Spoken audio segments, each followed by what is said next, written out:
Buenas noches, compañeritos, o buenas tardes todavía.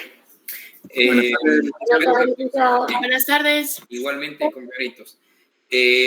Habíamos quedado para el día de hoy el tema de los grupos, pero ha habido un cierto problemita. Entonces, yo quisiera que dos compañeras se apuntaran para apoyarme en el sentido de que me sacaran la listita de los grupos. Buenas noches, licenciado. Permítame, sí, perdóneme. Entonces, quisiera que me ayudaran para que me puedan proporcionar ya globalmente todos los grupos. Estamos haciendo en la sección C, son 7 por grupo.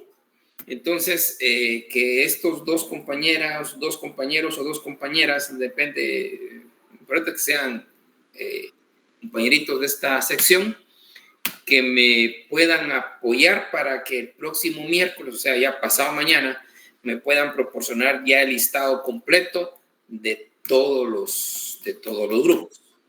Eso es lo que quería, y así el próximo viernes pues ya trabajaríamos concretamente con el tema de los grupos. Entonces, perdón, ahora sí, perdone. Buenas noches. Sí, licenciado, buenas tardes. Le comento que ya están los grupos hechos, sería un listado oficial. Hay un compañero de la sección que lo tiene para podérselo trasladar a usted. Excelente. Ahora, ¿quién me puede proporcionar el teléfono del compañero? Buenas noches, licenciado. Fíjese que de hecho eso le quería comentar, que ya tengo más o menos 22 a 24 grupos confirmados. Solo me faltan algunos, como 40, 50 personas todavía que no tienen grupo. Pero ya tengo casi un 80% del listado completado. Perfecto. Don Edgar Cáceres, ¿verdad? Deme su teléfono, perdone. Es 3117. Perdón. 3117. 0271. 0271. ¿Qué otro compañerito me pueden dar teléfono? Buenas noches, licenciado, con gusto. Sí, ¿quién sería? Perdóneme. Mi nombre es Carlos Magarín. ¿Usted también se quedaría encargado juntamente con Edgar? Sí, a la orden. Aquí estamos para servirles. Muy bien, gracias. Carlos Magarín. A la orden. Le dejo mi número. Sí, por favor. 34. Ajá. 34 otra vez. Ajá. 1889. Perfecto, don Carlos. Entonces yo les estaría molestando para que tal vez este miércoles ya me puedan proporcionar este listado, por favor. El miércoles, ya este miércoles. Porque así el próximo viernes ya nos dedicamos solo al tema de grupos. Tal grupo, tal sentencia. Tal grupo, tal sentencia. Este sería ya para este miércoles, porque recordemos que entre más rápido es mejor para ustedes, porque les recuerdo, terminando el primer parcial, empezamos ya con exposiciones. Nada de que, a ver, los grupos ya están, ya por eso urge, entre más rápido mejor. Porque nomás terminamos nosotros primer parcial, el primer grupo arranca de una vez. Así que, por favor, entre más rápido mejor. Este miércoles, por favor, don Edgar y don Carlos, nos estaríamos comunicando con ustedes.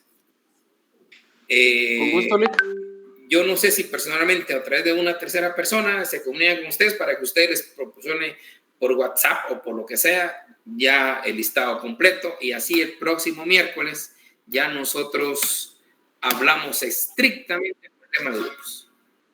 ¿Estamos? ¿Se lo podemos subir por Classroom? Sí, el problema es que, mire, usted no sabe lo que me cuesta. Ese tema de tecnología me ha costado, como usted no tiene la menor idea. Pero por eso tenía necesidad de tomarles el teléfono, y ya con esto pues ya nos vamos todos en un mismo universo. Estamos, ¿verdad? Por favor. por favor. Entonces, el próximo miércoles, por favor, don Edgar y don Carlos, que nos pasen ya este tema que sí ya urge, porque entre más rápido, como les comento, mucho mejor para todos nosotros, porque de una vez arrancaríamos. Muy bien, entonces dejamos esto pendiente para el próximo viernes y nos vamos a dedicar solo a los grupos. ¿Qué grupo pertenece cada quien? ¿Qué tema?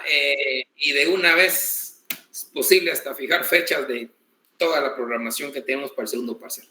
Que recordemos que es el examen es el que tiene más punteo y se tiene el privilegio de trabajar con base en grupos y especialmente para el aprendizaje de la jurisprudencia de la Corte Interamericana de Derechos Humanos.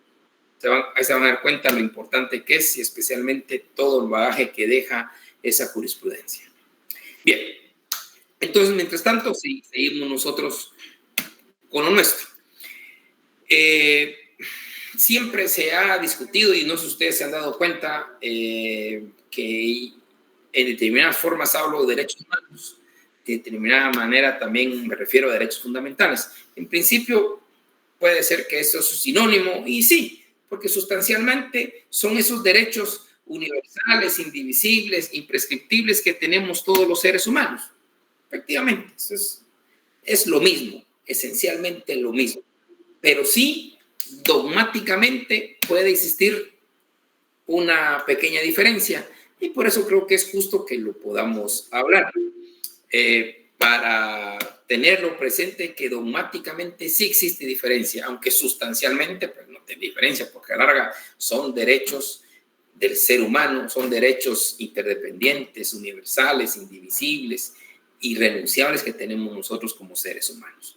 Entonces, y ahí se involucra también los derechos naturales del hombre. Los derechos naturales del hombre son que vienen del justnaturalismo, es donde se considera que el hombre tiene esos derechos que naturalmente posee por el mismo hecho de ser hombre y por ser una especie superior a todas las demás especies. Entonces, naturalmente, el ser humano goza de esos derechos por la misma divinidad de la naturaleza. Entonces, esos derechos naturales del hombre, pues son naturales del hombre. El hombre naturalmente tiene esos derechos y que no necesitan estar formalizados en una convención o en alguna legislación. Son derechos ya innatos, naturalmente los posee el ser humano. Entonces, no se necesita formalidad alguna. Esos derechos naturales del hombre. Ahora, ¿qué hablamos de derechos humanos? Pues los derechos humanos viene a raíz de lo que ya hablamos en su momento, después de la Segunda Guerra Mundial, se tuvo como propósito, y eso quedó plasmado en la Carta de Naciones Unidas, el propósito de la promoción y desarrollo de los derechos humanos. Y esos derechos humanos se vinieron a establecer a través de la Declaración Universal de Derechos Humanos, convenciones internacionales de derechos humanos, y esas, por ser las convenciones de derechos humanos, se habla de derechos humanos. En conclusión, todos esos derechos establecidos en las convenciones, declaraciones y pactos internacionales son derechos humanos, porque esos están formalizados a través de convenciones, pactos o declaraciones internacionales. Y ahí se habla de derechos humanos. El derecho a la vida es un derecho humano que está establecido en el Pacto Internacional de Derechos Civiles y Políticos, porque es un derecho establecido en convenciones internacionales. A diferencia de los derechos fundamentales, que los derechos fundamentales darán diferencias que los derechos fundamentales se encuentran establecidos en las leyes internas, especialmente en la Constitución. Son derechos fundamentales porque están establecidos en la Constitución, aunque sean los mismos derechos, porque a la larga, si es el derecho a la vida, naturalmente se protege el derecho a la vida. Pero ese derecho a la vida es un derecho humano establecido en las convenciones internacionales y ese derecho a la vida es un derecho fundamental establecido en la Constitución. Fundamentalmente eso se puede hablar de esa diferencia y tenerlo es una diferencia eminentemente dogmática cuando se habla de derecho natural del hombre, porque no sé, esos derechos son sustanciales para el ser humano, pero no están establecidos en convención. Derechos humanos porque están establecidos en convención y derechos fundamentales porque están establecidos en convención. Por eso, cuando yo hablo, el derecho a la libertad es un derecho fundamental establecido en la Constitución. Si yo me quiero referir al derecho a la libertad establecido en el Pacto de San José, voy a decir, es un derecho humano establecido en el Pacto de San José. Eso es fundamentalmente la gran diferencia, solo para tenerla ahí presente, que dogmáticamente sí existe, aunque sustancialmente pues es el mismo derecho que tiene esas características fundamentales de los derechos humanos. ¿Y cuáles son esas características de los derechos humanos? Los derechos humanos tienen 7 características. Cuando se habla de derechos humanos, tenemos que tener presente las 7 características de los derechos humanos. ¿Cuáles son esas características? Esas 7 características, pues estamos hablando que los derechos humanos son universales, indivisibles, interdependientes, imprescriptibles, inalienables, irrenunciables e inviolables. Repito. Las características de los derechos humanos. Universales. Primera característica. Indivisibles. Segunda característica.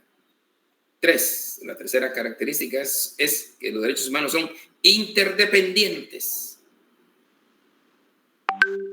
Cuarta característica.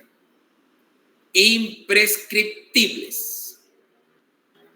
Quinta característica. Inalienables. Una sexta característica.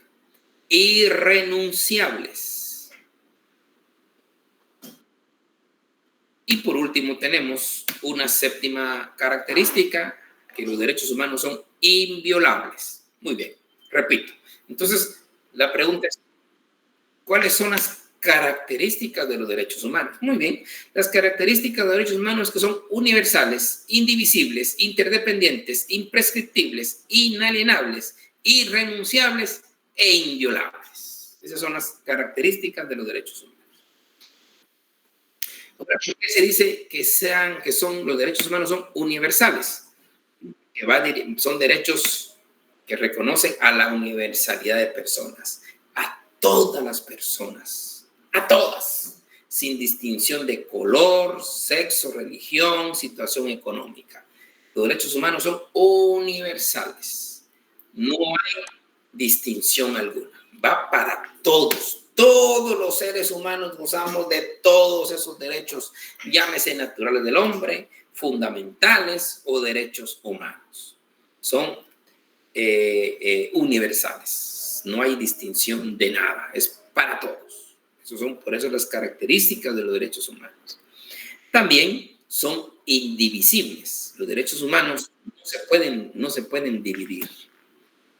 Los derechos humanos se basan en la igualdad, donde todos los derechos humanos son iguales. No hay división de derechos humanos. Pero aquí hay un asterisco. Pero sí hay clasificación. Aquí esto es importante verlo porque hay sector doctrinal que dice que los derechos humanos, del momento en que son indivisibles, no puede haber clasificación. Y ahorita en un momento vamos a ver la clasificación de derechos humanos. Pero hago hincapié en que esa clasificación no significa que estamos dividiendo los derechos humanos. Los derechos humanos son indivisibles, no se pueden dividir. No se pueden dividir porque todos son iguales. La misma protección del medio ambiente es la vida. O sea, se protege el derecho a la salud, se protege el derecho a la libre asociación como se protege el derecho a la vida. Se protege el derecho a la libre expresión como el derecho a la libertad o a la seguridad. O sea, la idea es que los derechos humanos son indivisibles, son iguales. Todos los derechos humanos son iguales. Debe dar la misma protección a todos los derechos humanos. La clasificación es aparte. Vamos a ver ahorita la naturaleza de la clasificación de los derechos humanos. Son interdependientes porque se complementan entre sí. Todos los derechos humanos tienden a completarse. Por ejemplo, el derecho a la vida, sí, pero se complementa con el derecho al trabajo, con el derecho a la salud, con el derecho a la alimentación. Derecho a la igualdad, sí, pero se complementa con derecho al trabajo, con derecho a la educación. Son complementarios, son interdependientes, imprescriptibles, porque no pierden vigencia por el tiempo. El derecho humano está desde antes del nacimiento hasta el fallecimiento de las personas. Inalienables, porque no se pueden ceder, vender, trasladar, enajenar, no se pueden. Son suyos, son para usted, no los puede ceder. Irrenunciables, porque no se pueden renunciar los derechos humanos. Aquí hay un tema, quizás en Guatemala no ha sido tan polémico, o no ha habido ese tratamiento jurídico y doctrinario poquísimo. Por ejemplo, lo que se da en otros países, y ya yo he escuchado en otros países hace unos 30 años, he escuchado el tema del, obviamente, tengo derecho a la vida. Es un derecho irrenunciable, es un derecho humano irrenunciable, el derecho a la vida. Pero, ojo, se enfrenta con otro que es que esa misma persona que quiere renunciar a su derecho a la vida y porque tiene un padecimiento grave, porque un sufrimiento casi intolerable, entonces necesita desprenderse de ese derecho a seguir viviendo. O sea, eso es complicado porque el derecho a la vida es derecho, y como todos los derechos humanos estamos viendo sus características, son irrenunciables. Pero ¿y qué pasa? Si ya no aguanto, ya no soporto los dolores diarios, entonces ya viene una figura que se llama el derecho a una muerte digna. Mire el tema, cómo se va cambiando. Bueno, estos temas no estamos en Guatemala en esos temas. En otros países ha llegado hasta las cortes más altas. Unas veces lo han otorgado, otras veces no lo han otorgado. Es un tema bien complicado, la eutanasia, porque ahí entra también el tema religioso, el tema ético y el tema jurídico, que usted dice, bueno, usted nació, ahora tiene ese derecho de vivir y ese derecho es irrenunciable. Sí, pero yo quiero renunciar porque ya no soporto los dolores. Estoy en el hospital y es insoportable, no hay medicina que me calme los dolores, imagínense qué fuerte es eso. Entonces ya viene y solicita esto porque necesita también un derecho a una muerte digna. Mire cómo cambia la cosa, ¿verdad? Pues el tema de la irrenunciabilidad, pues como todo, cayendo a Einstein muchas veces, todo es relativo. Entonces, lo mismo suele pasar con el aborto, que aquí ya es un tema, ya está la polémica. Todos sabemos, y ustedes mismos están viendo el tema de la vida humana dependiente. Ahí entra lo que es el aborto terapéutico, pues ustedes lo están viendo y efectivamente no hay ni discusión, ¿verdad? Cuando su profesor de Derecho Penal le dice el aborto terapéutico, sí, que no está penalizado y le da los argumentos, usted dice perfecto. Pero faltan más situaciones como el eugenésico, el ético, social, donde esos son discutibles muy, muy fuertes. En otros países pues están ya permitidos con discusiones fuertes. Aquí todavía no llegamos a estos niveles de discusión. Yo creo que están empezando, pero es por el tema de la irrenunciabilidad de esos derechos, ¿va? Especialmente esos derechos o ese derecho sine qua non, que es el derecho por derechos, porque sin el derecho a la vida no existen los demás derechos. Aquí no se trata de insinuar ni influenciar nada, absolutamente nada, sino que solo dejar los ingredientes para que ustedes, con su análisis, investigación, que eso es lo importante, la mejor forma de estudiar la investigación, lleguen a establecer esas clasificaciones que acaba de mencionar y ustedes crearse una idea y un análisis o seguir profundizando aún más. Pero cae esto por la irrenunciabilidad de los derechos. derechos humanos. Y además, pues los derechos humanos son inviolables porque son absolutos, no se pueden violar. Ojo, no se puede. Yo no le puedo violar el derecho a su libertad, yo no le puedo violar el derecho a su propiedad, yo no le puedo violentar el derecho a la vida, yo no le puedo violentar el derecho a seguridad, yo no le puedo violentar el derecho a expresión, yo no le puedo violentar el derecho a manifestación. Son derechos. Yo no le puedo afectar el derecho al trabajo. Son derechos inviolables, no se pueden violentar. Ojo, pero ¿qué pasa cuando alguien lo violenta, verdad? Entonces, tendríamos nosotros que ir, por ejemplo, el Estado es el gran obligado de prevenir esas violaciones a los derechos fundamentales. Es el Estado. Es el que nos tiene que cuidar, es el que tiene que prevenir esas violaciones a los derechos fundamentales. Nos tiene que prevenir en la noche si vamos con celular y nos roban o nos quieren robar, o es el Estado el que tiene que dar todas las vías para prevenir. Pero ¿qué sucede si no previene? Que es lo que suele pasar. Por eso están los delitos, porque no hay forma de prevenirlos. Entonces el Estado, ahí viene la responsabilidad de sancionar y en otros países pues de resarcir el daño a la víctima como debería de ser. Hoy día no. Imagínese usted toda la pena de multa que le cae al Estado, para ello se va, y para las víctimas. Eso es un tema interesante que hemos platicado, que existiera un fondo exclusivamente, un fondo estatal para las víctimas. Por ejemplo, los de todos los delitos que pagan multas, el Senavet, pues crea un fondo para las víctimas, porque ¿usted qué quiere? Usted, muy bien, usted le robaron su vehículo. En su corazoncito, ¿qué más añora? Su vehículo. Usted no quiere tanto, si el ladrón se va, que se vaya, pero usted quiere su vehículo. La justicia real, y no es la justicia real y no solo idealizada, sino que la justicia real es que a usted, que la persona tiene que pagar en prisión por el daño que hizo y reparar el daño a la víctima. ¿Y cuál es la forma de reparar el daño?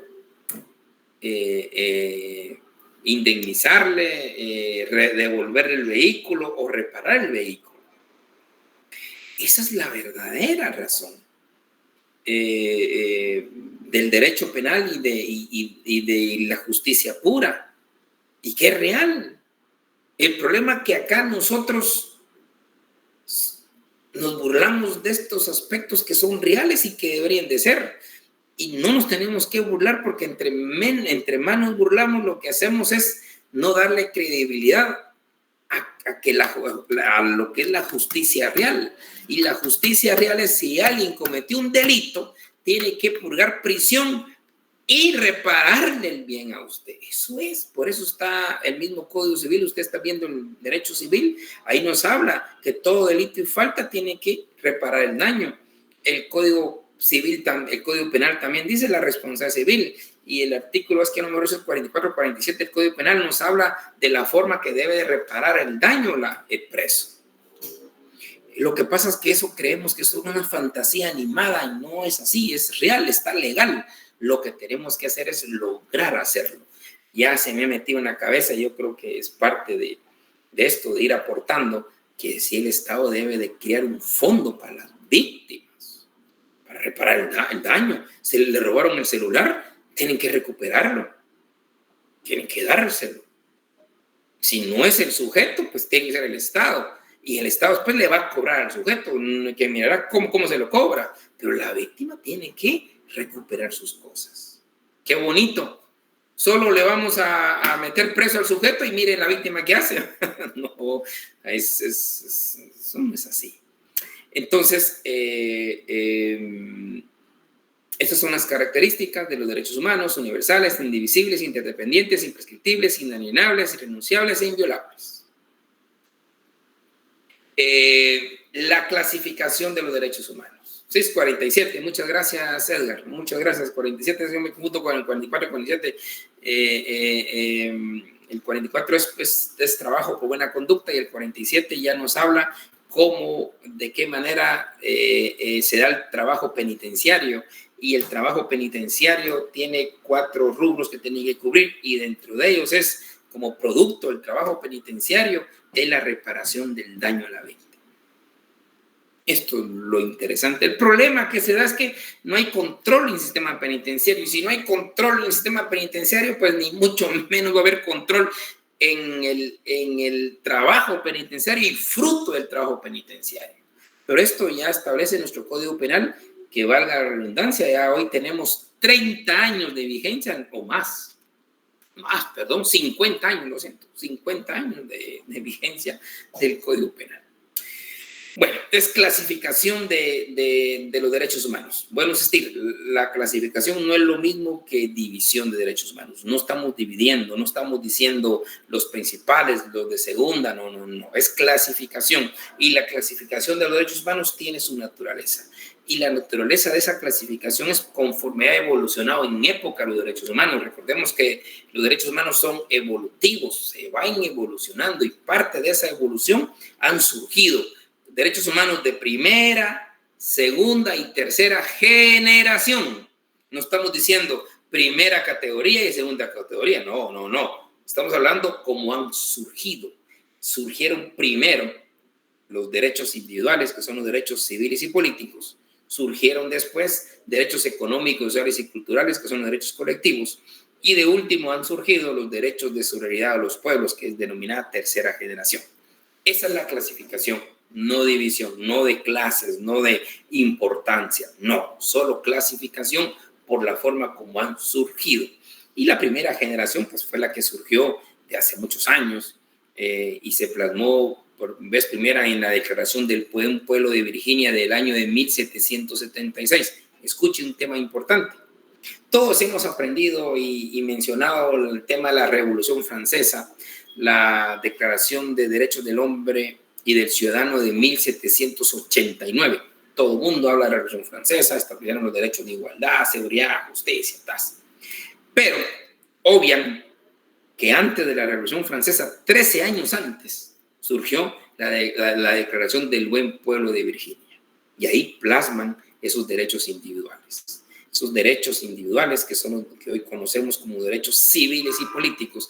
Esa es la primera generación. Derechos civiles y políticos. ¿Cuáles son esos derechos civiles y políticos? Pues son los derechos individuales. Son esos derechos que protegen la vida, la igualdad, la seguridad, la justicia, integridad personal, derecho a la familia, a la religión, a la propiedad, nacionalidad, elegir y ser electo como parte de los derechos políticos, que hoy está de moda, ¿verdad? Elegir y ser electo, derecho a petición, asociación, reunión, libertad de pensamiento, libertad de expresión. Esos son derechos individuales, derechos civiles y políticos. ¿Cuáles son los derechos civiles y políticos? Pues bueno, el derecho a la vida, igualdad, seguridad, justicia, el derecho a la religión, derecho a la familia, intimidad, propiedad, elegir y ser electo, petición, asociación, religión. Esos son los derechos individuales, derechos civiles y políticos. Recordemos que son los derechos de primera generación. Pero técnicamente se habla de derechos civiles y políticos, derechos individuales, derechos porque van dirigidos al individuo. Eso es usted, nosotros, cada uno tenemos derecho a la vida, cada uno tenemos derecho al asilo, cada uno tenemos derecho a elegir y que nos elijan, cada uno tenemos derecho a la petición, cada uno tenemos derecho a la religión, cada uno tenemos derecho a una reunión. Esos son derechos individuales, civiles y políticos. Ahora los derechos de segunda generación. Los derechos de segunda generación son los derechos colectivos porque van dirigidos a una colectividad. Pero esos derechos de segunda generación surgieron porque empezaron a cuestionarse. Sí, nos dan derecho a la vida, pero como hay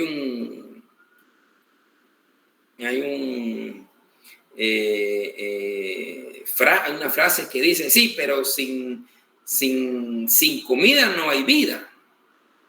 Entonces, Usted nos protege en la vida, pero para hacer efectivo ese derecho a la vida, ¿qué nos ofrecen? Cierto. Hay que darles trabajo. Hay que proteger la salud. Entonces surgen los derechos de segunda generación. Esos derechos de segunda generación para ser interdependientes, por eso hablamos de las características de derechos humanos interdependientes que se complementan entre sí, y el derecho al trabajo va a complementar el derecho a la vida, el derecho a la salud va a complementar el derecho a la vida. Nos hablan de igualdad, pero para efectivizar la igualdad, ¿qué sucede? Surge el derecho necesario de la educación. Hay que educar para que nos den las condiciones iguales. Entonces ya se dio también el derecho a la educación, derecho al trabajo, proteger el trabajo, la sindicalización.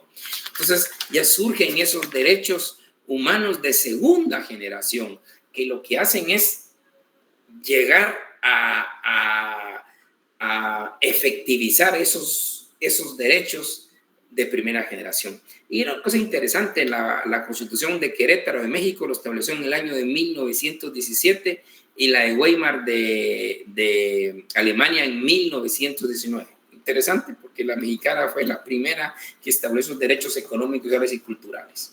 Y estos son los derechos de segunda generación, derechos económicos, sociales y culturales, o también denominados colectivos. O sea, ya tenemos la clasificación derechos individuales o derechos civiles y políticos. Segunda generación, derechos colectivos o derechos económicos, sociales y culturales.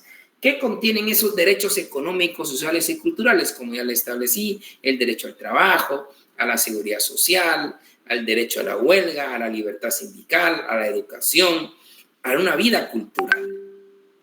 Esos son los derechos humanos de segunda generación. Que estos son los derechos que van a hacer efectivo los derechos de primera generación. El derecho a la vida cultural, a tener la igualdad que realmente nos habla allá en la primera generación. Pero no es por importancia, no es porque el derecho a la vida sea más importante que el derecho a la vida cultural, no, ambos son iguales. No es que el derecho a la libertad sea más importante que el derecho a la educación, no, ambos son iguales. La clasificación, y vuelve a existir, deriva simple y sencillamente por el surgimiento de los derechos, la necesidad de crear más derechos. Y así también tenemos la tercera generación, que la tercera generación se ha denominado derecho de los pueblos o de solidaridad. Eso es la tercera generación. Y aquí pues ya entra en pueblos, ya no un individuo, ya no una colectividad, sino ya en pueblos, en estados como la libre determinación de los pueblos, el desarrollo del ser humano, el derecho al medio ambiente, el derecho a la paz. Estos ya son derechos de tercera generación, de solidaridad. Y también hoy día, dogmáticamente, se habla de una cuarta generación, de las intergeneracionales o tecnológicas. No me sorprendería, pero aquí no hay nada pacífico porque no se ha dicho nada, que ya viene la inteligencia artificial también, a ver en dónde se ubica. Pero ahorita concretamente hay tres generaciones. ¿Cómo se clasifican los derechos humanos? Derechos civiles y políticos o individuales. Derechos económicos, sociales y culturales o colectivos. Y derechos humanos de los pueblos o de solidaridad. Esa es la clasificación que tenemos hoy día. Entonces, lo importante también a destacar es que los derechos civiles y políticos y los derechos económicos, sociales y culturales, ambos tienen Pacto Internacional de Derechos Humanos desde el año de 1966 y entraron en vigencia hasta el año de 1976. Pero son del año 66 donde se crearon estos pactos internacionales. Hay un pacto internacional que se llama Pacto Internacional de Derechos Civiles y Políticos y hay otro pacto internacional que se llama Pacto Internacional de Derechos Económicos, Sociales y Culturales. O sea, lo interesante es que los derechos humanos individuales ya existe un pacto internacional, los derechos humanos colectivos también ya tiene su pacto internacional. ¿Y qué es un pacto? Pues un pacto es un convenio global, un convenio internacional donde reconocen los derechos individuales y existe otro pacto donde reconocen los derechos colectivos. O sea, todo lo que tenemos nosotros en nuestra Constitución, pues evidentemente, si estos pactos son del año 66, imagínense nuestra Constitución del año 85, pues obviamente todo ese bagaje de derechos individuales y derechos colectivos lo tiene nuestra Constitución. Por eso no es de extrañar que nuestra Constitución sea tan garantista como ya se lo manifesté la pasada, y no es de extrañar que prácticamente el 101, 102 de nuestra Constitución contiene todo el tema de los derechos económicos, sociales y culturales. Qué interesante. Derechos de solidaridad de los pueblos. No existe un pacto que engloba todos los derechos de tercera generación, pero sí existen varios convenios internacionales que definitivamente sí se obtiene esos derechos establecidos como derechos de tercera generación. Pero no existe un pacto. Sé que existe un proyecto internacional, un pacto internacional de los pueblos, pero no hay. Ahorita solo tenemos Pacto Internacional de Derechos Civiles y Políticos, Pacto Internacional de Derechos Económicos, Sociales y Culturales, que en su momento lo vamos a ver cuando veamos el tema de los derechos humanos internacionalmente reconocidos. Entonces, ya llegando nuevamente a esta clasificación de los derechos humanos, donde empezamos cuáles son los derechos civiles y políticos, los derechos individuales. Dentro de esos ya mencioné el derecho a la vida. ¿Y qué es el derecho a la vida? Pues el derecho a la vida es ese derecho que se tiene innato el ser humano de mantener y desarrollarse plenamente su existencia biológica y social. Eso es el derecho humano a la vida. El mantener y desarrollar plenamente su existencia biológica y social. El Estado tiene la obligación y todos los mecanismos correspondientes para proteger ese derecho. Ese derecho, lo dice nuestra Constitución, el famoso artículo 3 de nuestra Constitución, señala ese derecho a la vida. Ahí se lo leo. Artículo 3 de nuestra Constitución, derecho a la vida. El Estado garantiza y protege la vida humana desde su concepción. Lo dice nuestra Constitución, desde su concepción. Y también lo dice nuestro Pacto San José. Recordemos que el Pacto San José es del año de 1969 y entró en vigencia en 78. Entonces, el Pacto San José también en el artículo 4 nos dice toda persona tiene derecho a que se respete su vida. Este derecho estará protegido por la ley y en general a partir del momento de la concepción. Mire qué interesante. El mismo pacto lo dice, del año 69. Y coincide con la Constitución. Bueno, al revés. La Constitución coincide con el pacto. Protegen desde la concepción. Y aquí viene muy interesante el tema de los grupos, porque vamos a ver mucha jurisprudencia de la Corte Interamericana de Derechos Humanos, y dentro de la jurisprudencia de la Corte Interamericana vamos a ver una sentencia, como ya se lo mencioné en su momento, la inseminación artificial versus Costa Rica. Y esa sentencia, la Corte Interamericana, que es la verdadera intérprete del Pacto de San José, ahí en esa sentencia nos define qué es concepción. A partir de cuándo se da la concepción. Nosotros tenemos claro, porque así nos han informado toda la vida, que concepción se inicia con la concepción desde el toque mágico entre el esperma y el óvulo. Ahí está la concepción, desde que existe ese choquecito ya hay vida. Eso es lo que siempre nos han dicho. La Corte hace una interpretación diferente. Por eso es importante verlo. Yo no me voy a exponer más porque son los integrantes del grupo los que van a exponernos esa partecita muy interesante en la Corte Interamericana de Derechos Humanos. Y lo bueno es como no hemos hecho grupo, no sabemos a quién le va a tocar. Entonces, qué linda la sentencia. Fue discutida, obviamente. Mucha gente todavía la critica. Unos la alaban, otros la critican, como toda jurisprudencia o toda resolución. Entonces, pero es interesante que la Corte Interamericana de Derechos Humanos fijó postura. Y ahora mismo recuerdo, y de plano ustedes lo están viendo en derecho penal, cuando ustedes hablan o le han hablado sobre la vida humana, la protección de la vida humana dependiente y la protección de vida humana independiente, cuando se habla de la protección humana dependiente, pues entra lo que es el aborto, y ahí se discute cuándo hay vida, cuándo se protege la vida. Y es interesante, para muchos el mejor penalista del mundo es Klaus Roxin.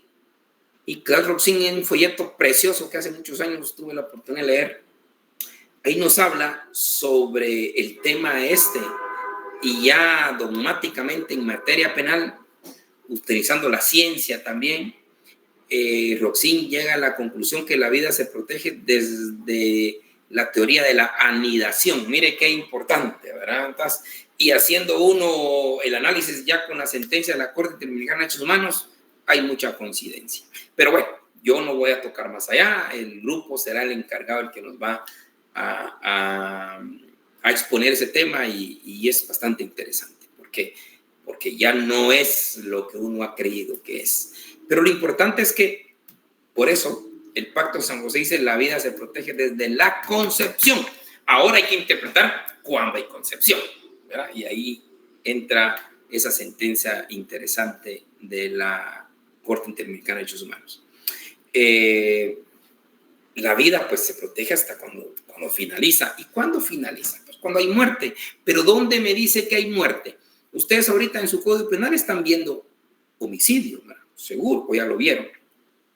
¿Y qué dice el primer artículo? Dice el 123, quien diere muerte a otra persona. Quien diere muerte. ¿Dónde está regulada la muerte? Busque su Código Penal y no lo va a encontrar, y arrastre su Código Penal. Busque su Código Civil y tampoco le dice cuándo hay muerte de una persona. ¿Cuándo? Si estuviéramos en clases presenciales, pues eso es mucho más lindo porque ahí dialoga y pregunta uno, pero ahorita tampoco voy a estar en esta dinámica. Esto es más impersonal. Y para no hacerse las cansada, pues eso tenemos que ir a buscarlo a la ley de donación de órganos. En la ley de donación de órganos ya nos aclara cuándo hay muerte. Porque usted mira su Código Penal, solo le dice el que diere muerte, pero ¿cuándo hay muerte? Seguro que ustedes ni se lo han preguntado. Ustedes solo automáticamente dicen cuando haya muerte, pero ¿cuándo hay muerte?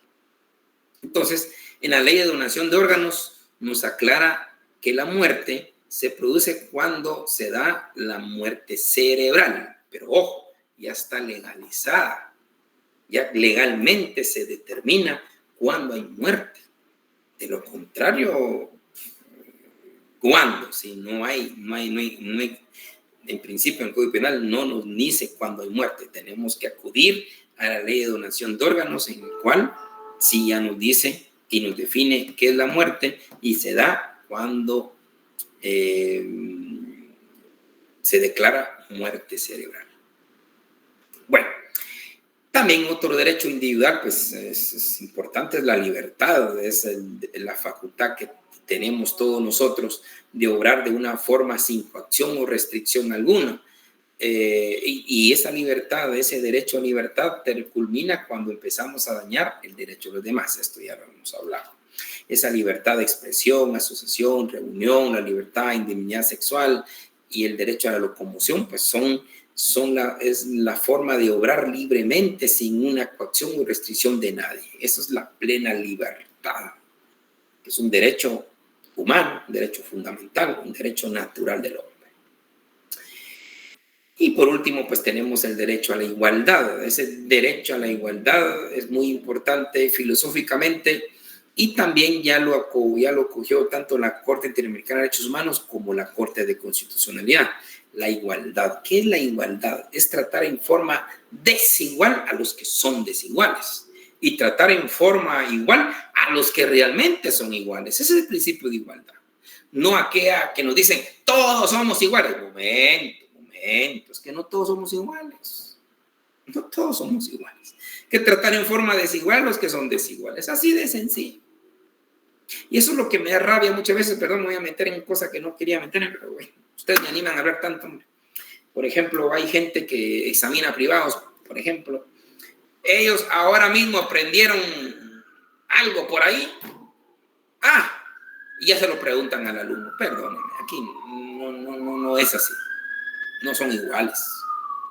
El profesional lleva 20 años de dar clases y hasta ahorita aprendió una cosa y al día siguiente se lo pregunta al alumno. No, hombre, eso no es ni justo ni correcto, es desigual. Entonces, lo mismo suele pasar en la propia universidad. Por ejemplo, como está ahorita y siempre ha estado, el edificio hay solo gradas. Solo gradas. Entonces, ahí no estamos tratando en forma igual las personas. No estamos actuando en forma igual. Estamos actuando en forma desigual. Porque hay personas que no pueden subir gradas. Entonces, para estas personas tenemos que dar el acondicionamiento desigual. Y el acondicionamiento desigual es poner su elevador o su rampa correspondiente. Es tratar en forma desigual a los desiguales. Y esa forma desigual es darle las condiciones para encontrar la verdadera igualdad. Sí, doña Iliana, cuénteme. ¿Qué tal? Buenas tardes, licenciado. Con respecto a lo que usted está diciendo de la universidad, es algo meramente interesante porque los que hemos ido al campus, creo que todos conocemos cómo es la universidad. Sabemos que de por sí la universidad, cuando uno la recorre, tiene rampas en muchos lugares. Sin embargo, cuando llega uno a las aulas, a los edificios, se da cuenta de que no hay ni una sola rampa, meramente gradas.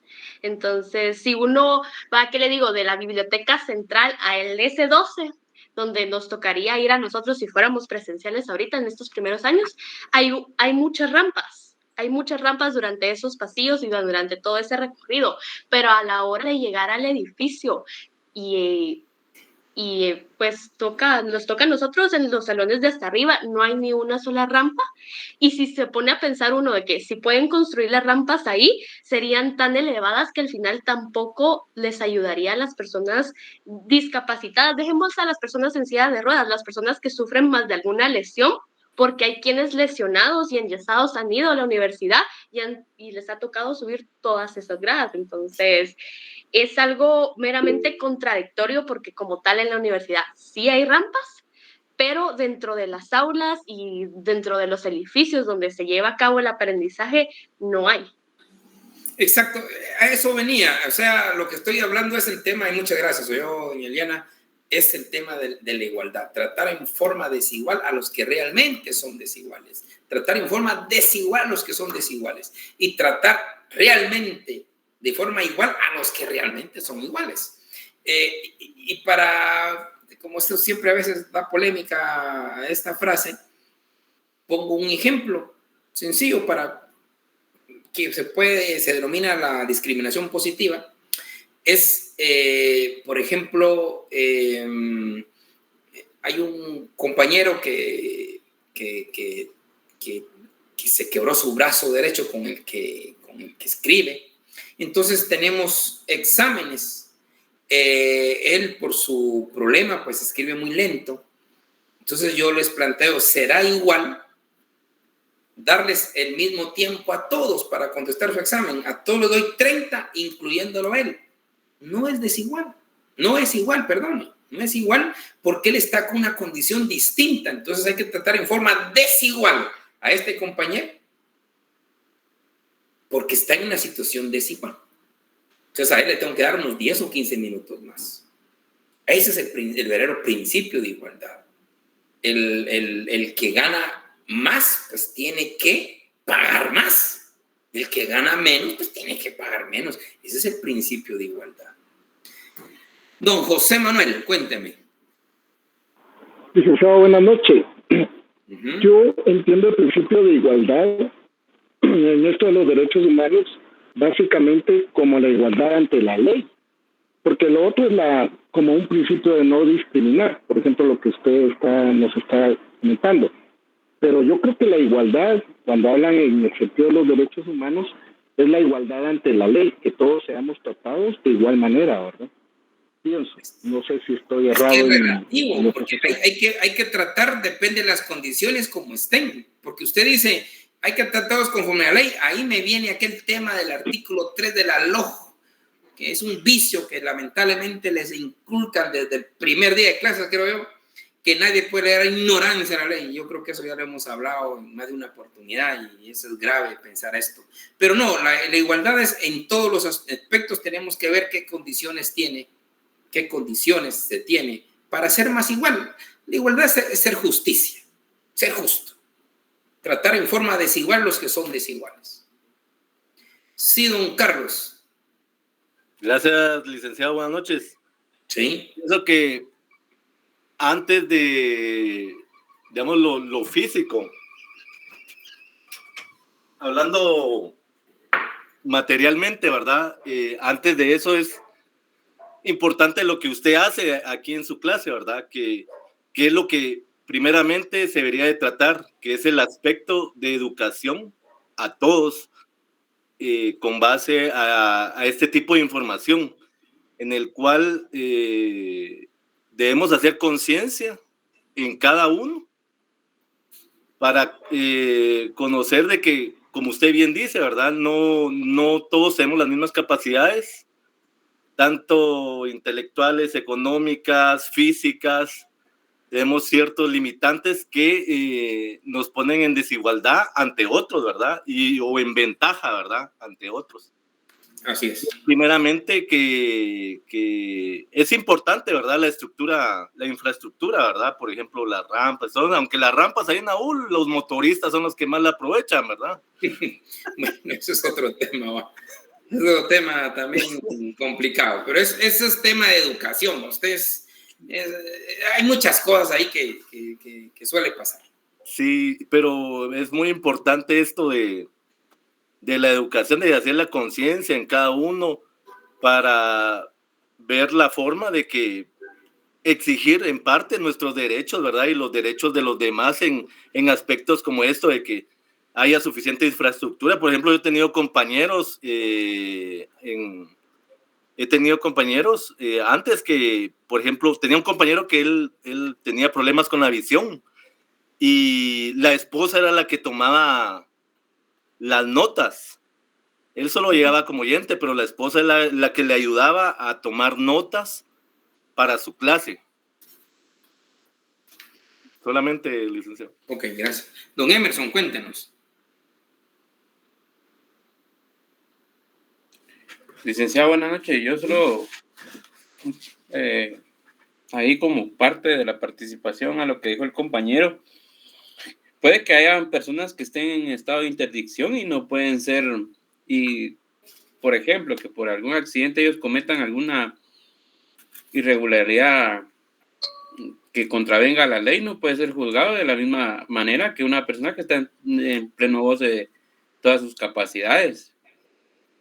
No, y eso creo que ustedes ya lo saben con la diferencia entre lo que es pena y medida de seguridad, ¿verdad?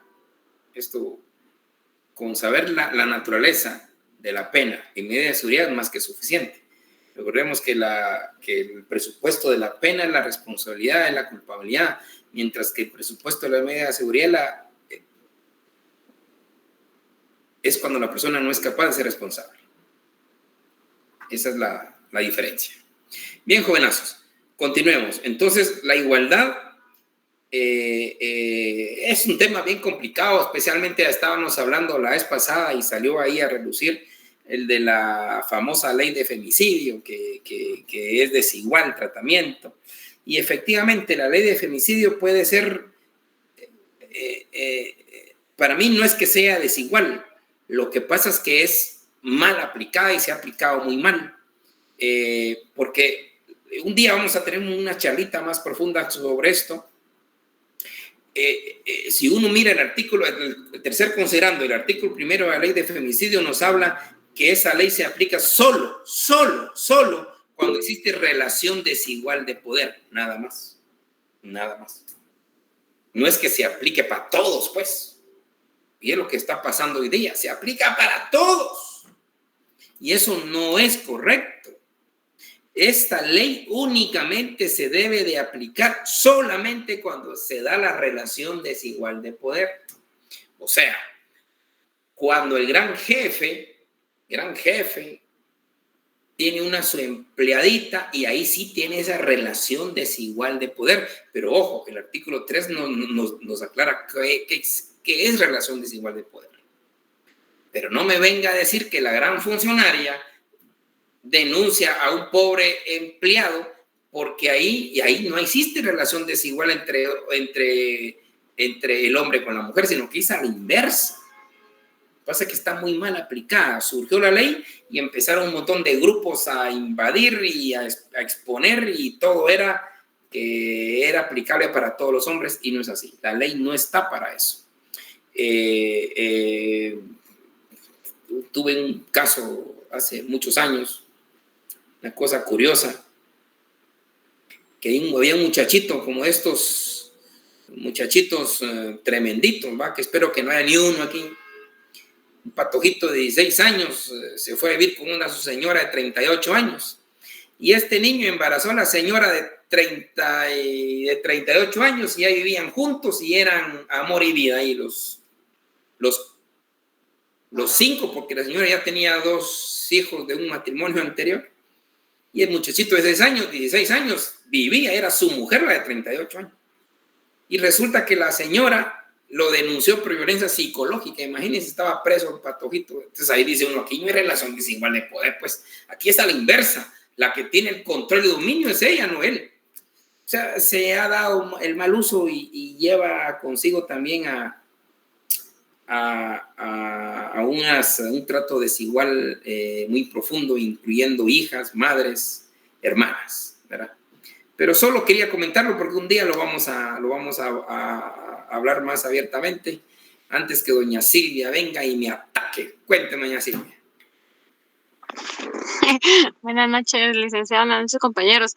Sí, respecto a lo que usted mencionó de la ley, creo que el problema no es el mal uso, pero principalmente la malísima redacción de esa ley, que da a contradicciones, a confusiones, a que se utilice y se manipule incluso las ideas que están ahí plasmadas, porque, por ejemplo, con violencia psicológica, lo que está allí descrito es totalmente contradictorio e incluso está fuera de lo que la psicología consideraría como violencia psicológica.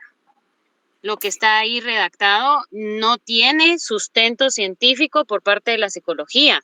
Entonces, los fiscales quieren encajar eso así, pues lo que está allí, cuando realmente no tiene el sustento, está muy mal redactado.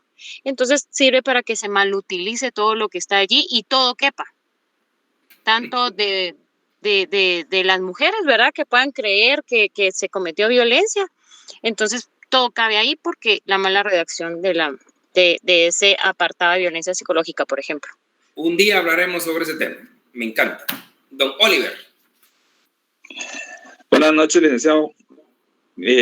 En relación a lo que usted mencionaba de la desigualdad de las acciones a veces, cabe mencionar también el hecho de que no existe una alerta para los varones, ¿verdad? Y los niños en general, a partir de su adolescencia. Para niños sí, pero para varones no. Es un tema interesante que también yo lo he pensado, porque alerta Alba Kenneth, alerta Isabel Claudina, y para el pobre hombre, pues... Yo le comento... cómo se encuentra, ¿verdad? Le comento eso porque en particular un amigo, pues, de muchos años, pues, desapareció, ¿verdad? Y hay evidencia ahí de que, pues, existió cierto tipo como de secuestro, ¿verdad? En algunos videos y todo. Y nunca más se supo nada más de él, ¿verdad? Entonces, tampoco se activó una alerta. Sí. Como amigos, nosotros lo único que podemos hacer es presentar solicitud ante algunos canales de televisión y, pues, hacer nuestro trabajo ahí a través de las redes, pero sí, realmente activar una alerta de manera formal hacia una persona no necesariamente tiene que ser por situaciones de que se ha mal tomado el hecho de que dicen anda tomando, anda con mujeres, y entonces se tergiversa realmente de que en algún momento sí puede existir alguna situación de desaparición y pues es necesario que se active una situación de alerta para también ese tipo de personas, ¿verdad? Porque a cualquiera nos puede pasar, ¿verdad?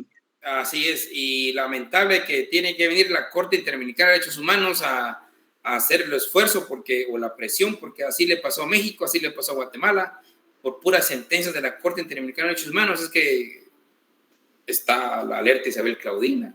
México tuvo que pasar, ahí vamos a ver una sentencia de las algodoneras versus México, que es el caso famoso de las señoras de Veracruz, las desapariciones, y ahí es donde se tuvo que instar a ese tipo de alertas. Lamentablemente vamos mejorando con hechos que no debe ser, debería de anticiparnos, así como dice Oliver. Así es, yo también me he dado cuenta, lamentablemente no hay una alerta para nosotros, que debería haber, pues, una alerta en general, ¿verdad? Tanto para niños como para adultos. Bueno, jovenazos, pasen buena noche, buena tarde, les deseo un buen inicio de semana, porque a nosotros nos toca siempre iniciar y cerrar la semana. Pero feliz noche, licenciado. El inicio del mundo. El día miércoles. Don Edgar y don Carlos, por favor, el miércoles estaré molestando. Gracias, se cuidan. Gracias, licenciado.